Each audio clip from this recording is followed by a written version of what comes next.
That is the difference between us and other religion, di ba?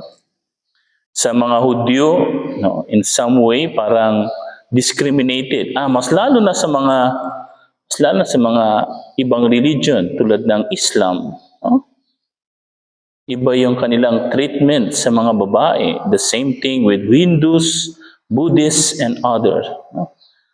It is only in Christianity, no, particularly Catholics, the true Christians, no, that we, no, really highlights the importance of women. Even Pope Francis, if I'm not mistaken, made a document regarding women in the church, no? And yung mga di ba?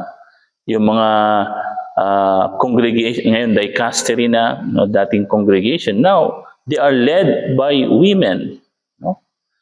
Women religious, theologians, no?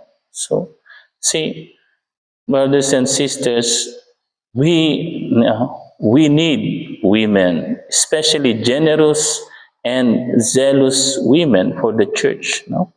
And even Jesus, no, acknowledges, no, the needs, no, and the help, no, of these women. Siguro kung wala rin itong mga babae na nasa gospel karon, no, hindi magiging fruitful, no, in some way yung, of course, yung mga pangangailangan.